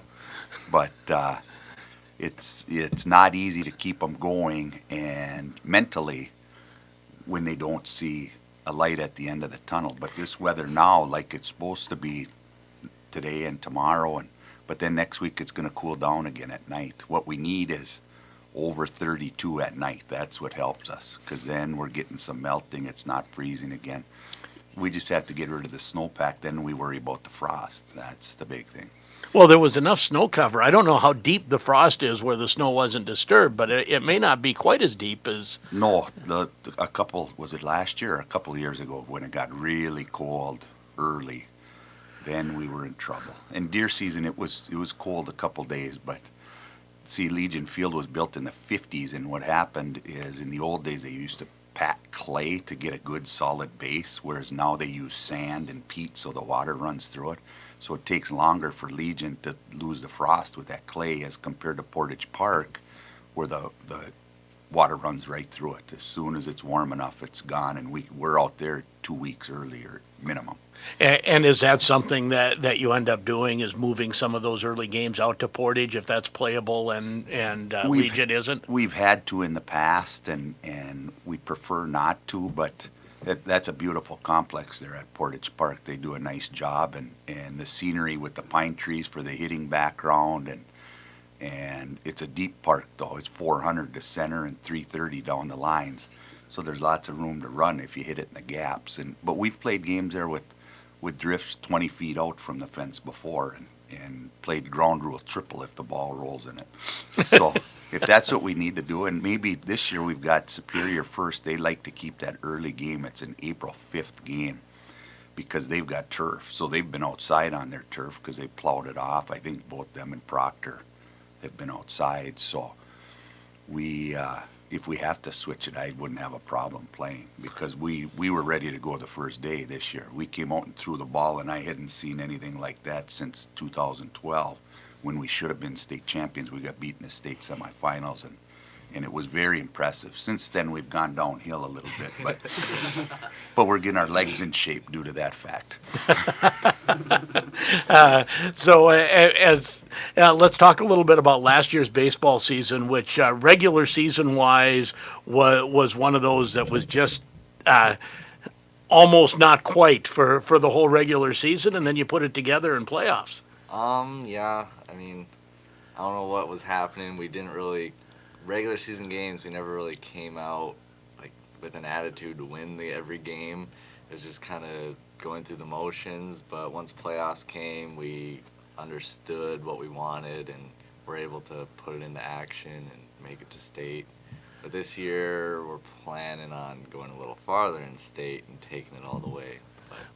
So Colin, talk a little bit about, Grant says, a little more attention to detail or a little more bulldog competitive mentality as the playoffs started. How do you translate that into the regular season this year? You always got to be locked in from the start, have intensity all the time, not just every once in a while, because the smallest things make the biggest difference in baseball. Now, you played through some significant injury issues, and we get. I was at all the playoff games, so everyone's putting their head down and laughing. Is that the toughest thing you've ever had to do? Was finishing that game at Chisago Lakes? No. No? That was a good game. So that was kind of like the last thing I was thinking about. Still focused on winning. So, Isaac, talk a little bit about the pitching. You're one of the pitchers coming back. Talk a little bit about the people coming back that threw a lot last year, and who's going to be dependent on there. Well, we've got I'm returning, and then we've got Gideon Beck, who's a junior, and Alex McBride is a junior, and Cody Miller, who's arguably one of our more talented pitchers, is a sophomore this year, and he pitched real well last year, I thought. And we've got those kids returning from a young core. And what is the strength of the pitching staff, or does it vary? Like, talk a little bit about pitching styles and what's taught here. What are you trying to do when you're out there, and does it vary from pitcher to pitcher? It varies from pitcher to pitcher because Cody Miller, sophomore, throws a bit harder than I do, so I'm more of like a junk baller pickoff. Yeah, about 10 mile an hour difference there. Grant throws touch harder than I do too, but he's got a nice curveball that he mixes in, so we've just got to mix off speed and hit spots mostly. So you know, the K rate and all of that, the advanced metrics as you get up, you know, say into the major leagues, people talk about it all the time. What do you look at some of those metrics, the K rate and some of those, or hard contact? How do you measure pitching, or is it ERA? You know, what is it? The strikeout to walk ratio is something we've always looked at, but all these fancy new analytics, that's way over my head. I'm kind of more old school. Oh, come on. You have numbers upon numbers. I know Well, we've you got a lot of always have. numbers, but it's all basic things that if we do correctly, we're going to be fine. So we chart balls and strikes, and we want to get ahead of at least 67%. So 2 out of 3 hitters, we want to throw strike 1 to. That's very important. But the analytics they have nowadays, it's unbelievable. Oh, I know it is. And like you said, sometimes you wonder, well, does this really make a difference? Is this a number that really makes a difference? But somehow someone has figured out it does somewhere. Exactly. And that WAR stat, wins above replacement? replacement, that I just read that Trout is so far ahead of everybody else that they got a deal only giving him $34 million. Because Machado and Harper combined, Trout still has his WARs higher than them combined. Yeah. So they thought that was a heck of a deal that they didn't have to pay him 40-some million, only 34 million A year for 12. 430 over 12. So they take those analytics seriously, and the Twins got rid of most of their scouts, their whole staff, a couple of years ago when this new GM came in and president of baseball operations or whatever he's and called. now they're crunching numbers. And now they're crunching numbers, and they've got some players. I just looked at Sports Illustrated last night when I got home for a little bit, and they've got the Twins 5th in the American League, ahead of the Indians. So I hope that comes true. Colin's shaking his head as we talk. And are you guys baseball fans beyond high school baseball? Do you follow Major League or college baseball, or is it something more that you participate and play, and that's what you like? Oh, absolutely. College World Series is like my favorite time of year. It's the best playoffs to watch, in my opinion. Have you made it there in person yet? I have not. Is that on the list of something that you need to do sometime? Definitely, I want to go watch those. Yeah, Isaac, you're nodding your head. You're going to go with him. I'd love to go to College World Series. I'd like to just go watch some higher level baseball, to be honest. It'd be fun. And Grant? Yeah. Going to one of those games would be pretty awesome. I don't particularly get all into watching all those sports, following all these teams. It's just a lot to keep up with, but I like watching games and watching players and all that stuff. Sounds like a road trip in the making, Coach. What do you think? In what year? 2008, I believe. We finished 3rd in the state. We got home on Sunday morning after the 3rd place game, and then we had Monday off. And I think we left Tuesday morning. We played in a Legion tournament during the College World Series, which was a lot of fun. And we thought we were pretty good. Finished 3rd in the state and went down there. And that's the year we beat Brad Hand, who pitches for Cleveland. Now he's their closer. Been an all-star the last couple of years. We beat him 1-0. But we got down there and got it handed to us 4 times. There's some baseball down in Omaha. But we got to watch 4 games. It was unbelievable. LSU, North Carolina hit a walk-off grand slam, and I was sitting in the middle of the LSU fans, and you thought somebody been killed.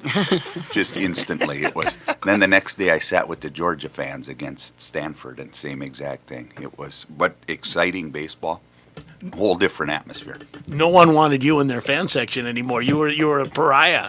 Well, I bought the tickets for the outfield, the general admission, and then I got some insider information that these corporations buy up rows, and sometimes people don't come sit. So I sat in the 7th row and the 8th row, right on the aisle for both those ball games. Was unbelievable. See, now the coach is just teasing you. Yeah. So if you come in 3rd at state, you can do something like that. Is that what I'm hearing? Oh, would you rather not finish 3rd? Okay. Good answer. I like it. Talk about go ahead. The problem this year is the state championship game. The state tournament is a Thursday, Friday, like right. 14th, 15th, 13th, 14th, somewhere in there. Of June. That's the state tournament. The championship game, because the Twins are in town, isn't till the following Thursday, because they always play the state championship now at Target Field. So Thursday the 20th, we would play at 4 o'clock if we were lucky enough to make it. 9:30 a.m. is our first Legion home tournament game the next day on Friday morning. So we won't be able to get on a bus and go to Omaha because we're going to have to drive straight home, get up and play Legion the next morning. So yeah, whoever draws you in your Legion tournament will have to play the defending state champion Grand Rapids Thunderhawks. Is that what I'm hearing, Grant? Hopefully that's the situation. I hear some confidence, and I talked to Isaac about pitching. I'll and I know you pitch as well, but talk about the lineup and kind of who looks to be holding down some of the spots in the field and in the batting order. As far as fielding, we've got a bunch of kids that can play a bunch of different positions, some really good arms, some fast guys, some other not so fast. Yeah. As far as batting. Okay, are you one of the fast guys, Grant? Yes, I'm one of the Okay. fast Colin, are you one of the fast guys? I'd say so. Okay. So we won't throw anyone under the bus. Who the non-fast? I'll just watch. Don't ask Isaac. I'll just watch when sacrifice bunts are not, or squeeze bunts are not called when someone's on third. It's like he must not be one of the fast guys. And then as far as our batting lineup, we've got a few kids. Hopefully we can stay healthy this year. Last year, Wyatt Zulke, he ended up having a hip injury. Bo Winkler injured his elbow. So they were both out during the state tournament. And that affected us. Yeah, those are pretty big bats in our lineup. Yeah, those are our 4 and 5 hitters. So if we can stay healthy this year, and hopefully we'll be doing good. No, I talked about Colin's injury. You had a very scary incident at the state tournament after pitching a great game in the opening round. Everyone's laughing about I got it. in a fight with a baseball. It was the baseball wins, right? Every time. Every time. Everyone's laughing about it. Okay. But I think it was because I was the one who threw the pitch that hit him.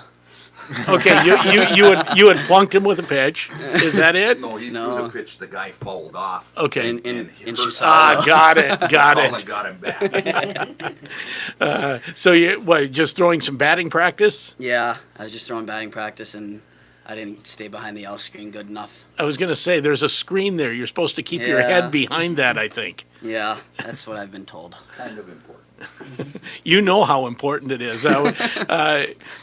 Well, and I guess talk about what happened, and was that one of the scarier things that's happened to you in baseball, even though it wasn't a game? That was a scary moment. I was like, Yeah. Well, I was throwing to Colin, and Mike Heitkamp was sitting just outside the cage, and he goes, "Do you want me to take you?" And I said, "No, it's only a couple more." So I just kept throwing, and it was like the last pitch, and credit to him, he hit it straight up the middle like he's supposed to.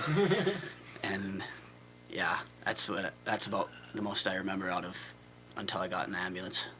So it knocked you out, and Coach Kenning could probably tell you if I was out cold, but I don't remember that much from it. Is that one of the scary? We laugh about it now because Isaac's fine. Exactly. Was that one of the scarier things that's happened to you as a coach? Oh, absolutely. And it's happened a couple times, but we'll be good for 4 or 5 years now. Everybody will stay behind the screen. It's guaranteed because it was scary. Mike and I were outside the cage. Everybody else was walking across the football field to the bus. We were at St. Anthony Village taking batting practice before our consolation round game. And Colin was having some issues earlier in the cage, so he took some extra swings, and I said, "Let's go, we have to go." And they said one more, and Isaac picked it up and threw it and just forgot to follow through behind the screen. And had he been behind the screen, it would have gone right by his ear. But he wasn't behind the screen, and the sound that a ball makes when it's hit that hard and you're 32 feet away is really scary, because the guys that were 100 yards away by the bus heard it.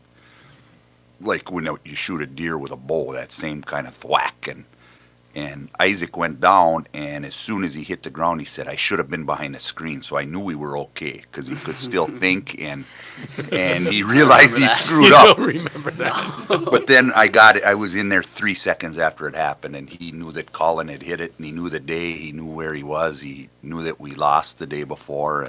But he doesn't remember any of this. And the thing is, he didn't bleed bad. I've had 2 of those happen before, and there was so much blood. I didn't think the guy was going to live just from blood loss, but he's a good clotter. Clotted up quick. But it's a very scary experience.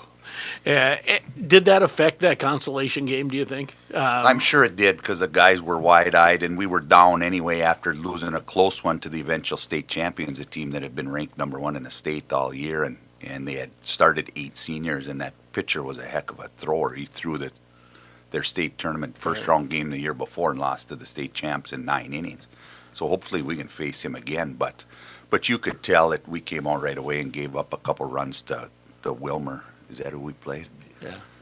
And it was hotter than hot. Oh, gee, it was a warm day there what a beautiful complex at Northwestern, though, with the turf there. Except they don't have a press box. No, but the dugouts were beautiful. And the bathrooms were air conditioned. I spent some time in there trying to cool down. But and you can find shade because that's a beautiful campus with all the trees and everything. Oh, it is. It's gorgeous that way. We just didn't play very well, and I think that was part of the reason. I couldn't keep my computer cool enough to stay on the air with the computer. I bet. So I ended up on cell phone for that broadcast. Oh, jeez. If you go back and listen to the archive, you'll hear. Okay. Did you have to make the switch mid-game? I think we made were you board hopping that game? I don't know if I was. Oh, no, it was David. I remember. It was Moody that was doing that back here. I think we switched like after the first inning because it kept dropping out and I couldn't keep it on. Okay. Well, you didn't miss much. So my wife kept bringing me cold water every other inning because I couldn't leave it, obviously, and there was no shade where I was. We were just glad we didn't wear our black uniforms that day. Ooh, that would have been. So, and everything I hear confidence that this team can do something special. Is that because of who you have coming back and that experience of being at state last year? What are some of the things that inspire the confidence I'm hearing? I think it's just that we returned so many people that started in a state tournament game as young kids, and now as we get into big moments, we'll have more poise and we could win those games easier. Now, how many? I know there's a number of multi-sport athletes coming off of other sports. You talked about Cody. I know he played a regular shift on the hockey team. Do you have quite a few guys that have to transition into figuring baseball out again? Yeah, everyone's fine now, but preparation's another part of the confidence factor. Everyone's in shape from other sports, or if you're not in a sport, working out all year. So most of the guys are in shape. Most of the guys are in shape. The slow ones aren't. Okay. And is it pretty much? And I don't know if required is quite the right word because I don't know that you can require it, but is it pretty much expected that you're going to play some summer ball if you expect to be on the varsity team, Grant? Yeah, if you're going to be on varsity, I mean, most guys who play on varsity, we play summer ball anyway. We all love the game. Last year, a few of our seniors didn't play. 4 of them, coach is saying, didn't play summer ball. And this year, I think all of us but one plan to play summer ball. So we should be good this summer as well. And I know baseball for high school ends up being such a short season, but when you include summer ball, that's a lot of games and a lot of time commitment. Is it hard, or is it something that say, hey, I love to play ball, let's play too? Yeah, during school ball, most of the years our season ends up being crammed into just a few weeks due to the snow and poor weather. But summer ball, we love it, we live for it. Going down to the cities, doing all these tournaments in the sun, you can't ask for much better than that. We talked about numbers earlier in our chat here. Isaac, individual goals for you, whether it be pitching, fielding, hitting? Win. Win? Win every Hey. Simple enough. Other two, any individual numbers you're trying to reach this year or anything like that? Personally, just don't make errors, hit the ball, just stay good and keep strong. 0 errors and bat 1,000? Hopefully. I like That'd it. be amazing. Good yeah, goals. I don't need to think about numbers too much. It confuses my brain. You just need enough numbers to pass math and stay eligible. That's all you need? Yes. We let coach do all of our number processing and all that. Well, and I know we've talked about this other years, Coach, but maybe we'll finish on this. You have a quality at bat stat that you use pretty carefully, right? That instead of batting average to kind of evaluate how your hitters are doing. Yeah, and it's a more positive number than batting average because you might go 0 for 4 one day but hit 4 rockets right at people. Or maybe 0 for 3 with a sacrifice bunt and you move the guy over, you sacrificed yourself for the team. And that doesn't show in the batting average. But the quality at bats, there's 9 different ways you can get a quality at bat, and so the number's higher. We like it to be above 600. So compared to if you're hitting 280, but your quality at bats are 730, then we know you're doing a heck of a job at the plate by getting guys over. Or you can even, if you strike out and you saw over 10 pitches, that's a quality at bat. If you made the guy throw, it was 9+ pitches. So, but there's all different ways, and where did you come up with that stat? Is that something you brought from the previous coach? I know it's something you've been using for a while. nah, the previous regime didn't use that. I don't know if it was even invented back when he retired. I've been here so long, but I found it somewhere, and it's the same place I found the throwing sequence. We do this little pattern throwing before infield when we get done with outfield, and that's what we did so well the first day, and I hadn't seen anything like that since 2012. I was telling the coaches, well, we stood there and watched it the first day of practice this year, and because we got that extra week back, so we got to start the same day as softball. Last year we got it also, but before that we wouldn't start until this past Monday. But they put it in for pitchers and catchers, and luckily for us, with the summer program and the number of games we play, every guy on the roster is a pitcher, so they all got to come to practice. At Minnetonka or Eden Prairie, where they have 12 pitchers and 2 catchers, those were the only guys at practice. The everyday position players couldn't come, and that's what the college coaches like about our program. They know they're getting baseball players when they recruit a Grand Rapids kid, because they'll play shortstop one day and maybe they'll catch the next day and they'll pitch the third day, and then they'll come and they'll be in the outfield, or so they know they're getting a well-rounded baseball player and a kid that knows the game. You mentioned the pattern throwing is what, and describe that to me in a little more detail. Well, the what do catcher you do? starts and he'll throw it to third base, and the third baseman will get it like he's turning a double play. He'll catch it and throw it, and then the second baseman will turn it, and then the next time the catcher will throw it to first base like he just picked up a bunt, and the first baseman will throw to third like a guy was going, and it's just different patterns. There's 5 different sequences, and we call it the throwing sequence. And it really helps our throwing because we have to exercise every time we screw it up. If there's a drop or a hesitation or a bad throw, then we do some sprints. So we're going to be really good at base running this year. And that's something we've emphasized since the first day is being aggressive on the base paths, because it's something we weren't too good at last year. Like if the ball's in the dirt, we weren't running before the ball hit the dirt, and we'd sit there and hesitate.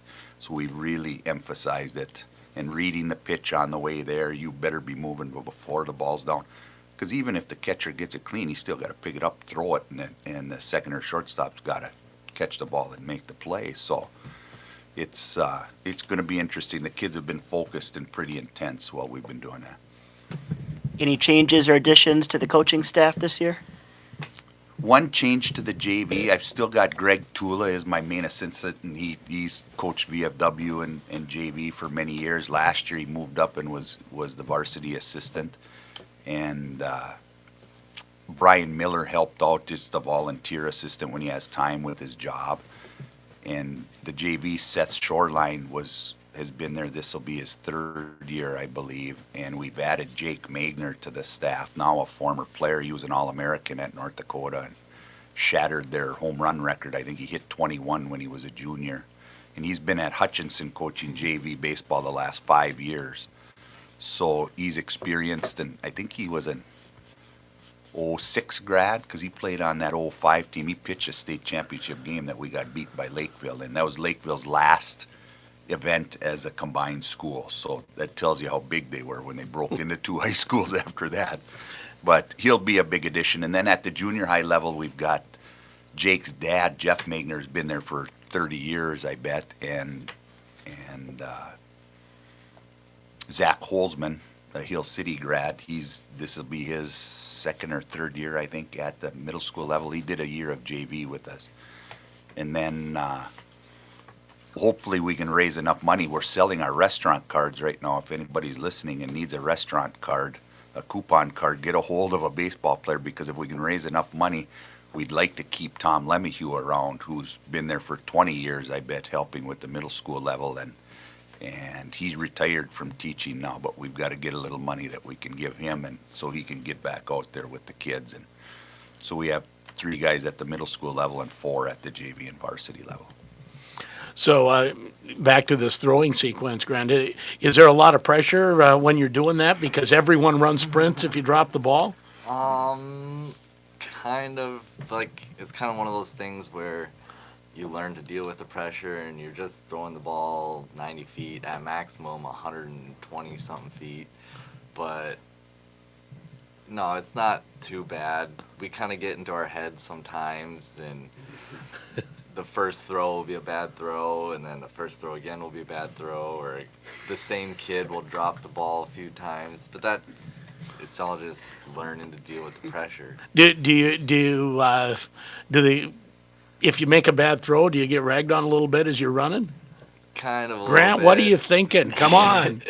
No, but after practice, like, we always pick each other up, and it's like we're a team. We do this all together. I mean, it's not one person's fault. Well, I'm thinking that the pressure of having your teammates yell at you after a bad throw means that bottom of the 7th inning, 2 outs, and you got a ground ball to shortstop. It's like, this is nothing. This is easier than the sequence. Yeah, hopefully that's what we're trying to do by doing that there's more pressure in practice than there is in a game, because all baseball is playing catch. Whoever plays catch the best wins the majority of the games, because pitching's just playing catch and defense is playing catch. We spend a lot of time doing it too. So everyone makes mistakes at some point during throwing sequence or infield. Yep. So you gotta learn to deal with mistakes, because you just gotta move past it. And if there's a mistake in a game, you can't just be yelling at your teammates. It doesn't make anything better. So we imitate that in practice a lot. And that's a very good point too. Breathe. Kenny taught us how to breathe. You got to breathe. Breathing practice. that can be important. Yeah. You see people quit sometimes. I liked it. It was nice. I don't fall asleep. Okay. Well, we were trying to work on slowing your heart rate down when your palms start to sweat and the pressure's on. Like you said, it's bottom of the 7th, and the tying runs on 3rd and the winning runs on 2nd, and it's 3-0. The pitcher's got to throw a strike. He better be able to calm his system down, and that's something we work on. And the big thing we do is we focus on the next pitch, because there's nothing you can do if you booted one, and that's the throwing sequence. We're trying to help that and put the pressure on them early in practice. And sometimes in early practices we've had it snowball on us just like a bad inning, and we're trying to stop that snowballing. If you can do that in high school baseball and not give up the big inning, you've got a chance every game. If you pitch and play defense, we've only got to score 1 run. Well, and you talk about the breathing practice, and we got to wrap this up here. Joe's back there saying we got to get going. We're going past time. But I remember longtime Twins closer Joe Nathan, in big situations, he'd come up on the back of the mound and it would be the blow. The big blow, and if you've ever watched the movie For the Love of the Game, that was one of their assignments they've got to watch, For the Love of the Game. Billy Chappell, who is Kevin Costner, throwing a perfect game in his last game of his career against the Yankees. He'll be thinking about his life and his whole career between innings, but then he gets out on the mound and throws his warm-up pitches, and before the first pitch of the inning, his mind tells him clear the mechanism and everything goes blank, and it's just him and the glove. He's so focused, and that's what we try to do, is just play the next pitch. Thanks for coming in, guys. Hopefully we'll see some outside baseball before too long. So looking forward to it. I think the week of the 22nd, sometime in there, I think I've got a game scheduled. So I'm crossing my fingers that we'll be ready to go then. That's about the average date, and an average winter when we get out, it's been April 19th, I believe. So hopefully if it stays 50s, we'll be out there for you. Sounds good. Thanks for having us. Grand Rapids Grand Rapids baseball here on the Sports Issue. Big thanks to them for dropping by here this morning, and thank you to our sponsors: Grand Itasca Clinic and Hospital, Jimmy John's, Northern Star Cenex A&W of Deer River, Anderson Glass, Dowlinger Ford, Woodland Bank, and Super One Foods. Again, Gopher men's basketball, second round of the NCAA tournament coming up tonight. Pre-game at 6, opening tip 6:45. Catch it here on your home for Golden Gopher basketball. For Sheldon Willis, I'm Joe Gigliotti. This has been the Sports Issue on KOZY. Have a great weekend.